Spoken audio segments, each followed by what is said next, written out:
Welcome to the report for Tiger Mountain, ladies and gentlemen. We're going to talk about Donald Trump's tariffs. Yes, they're causing trouble all around the globe, particularly to China. So it's a big issue, a hot button issue. I'm going to talk about it tonight on the report from Tiger Mountain. Stick around and listen.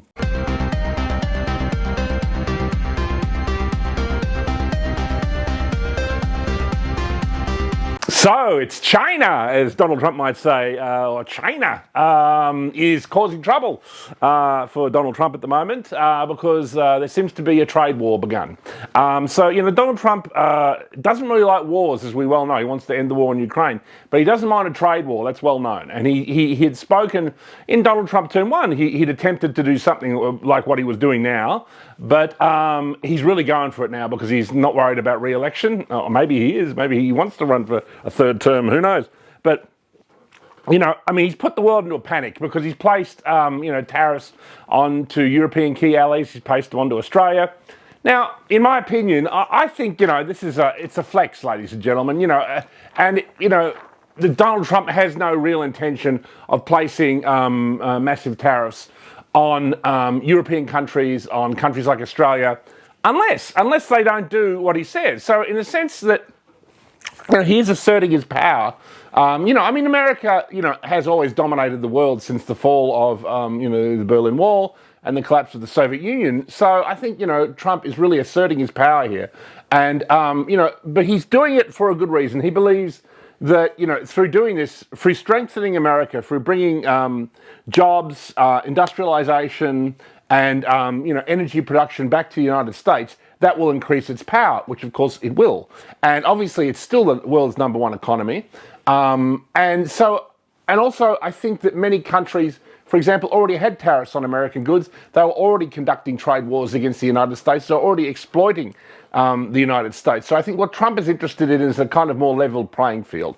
And he doesn't want to fund things like NATO. He doesn't want to pay for the defense of countries that are generally hostile, at least economically, towards the United States. So I think he's really going for it, ladies and gentlemen. But I do think he is interested in isolating China. And that, the trade war might continue with China because China is a major threat to American hegemony in the 21st century. And people have all commented that, that China will, replace America as the world's number one economy. It was well on the way to doing that. It probably would have done that in the next 10 years if, what's happening now hadn't happened. So I think Trump will probably continue. And also I think this is the importance of Russia because, you see, an alliance of Russia and China is a bloc that, becomes very difficult for the United States and even Europe to kind of, fight against. They almost equal each other out in a way, economically in some senses. But if Trump can somehow remain friendly to Russia, and obviously that will be by offering them concessions in Ukraine, maybe even giving them the Ukraine, ladies and gentlemen. Which who cares anyway, right? You know what I mean? Obviously, I think the Ukrainian people have suffered enough under this ridiculous war under Zelensky. But, so I think that's what Trump is doing. I think Trump recognizes that China is the threat to American hegemony or American leadership of the world. Do we really want China to rule the world? They treat their own people terribly. They have a massive surveillance state. It's 1984 on steroids over there. So, not that America's that far behind or even the UK. But look, America is a better leader of the free world. And I think Trump is interested in maintaining their role. So I think that's what this is all about, ladies and gentlemen. Obviously we've said in a very exciting first 2 or 3 months of the Trump presidency. But now we're really full on into a trade war. Hopefully the actual real war in Ukraine will end. But, Zelensky obviously doesn't want peace. That's well known because we all know what that little character's like. I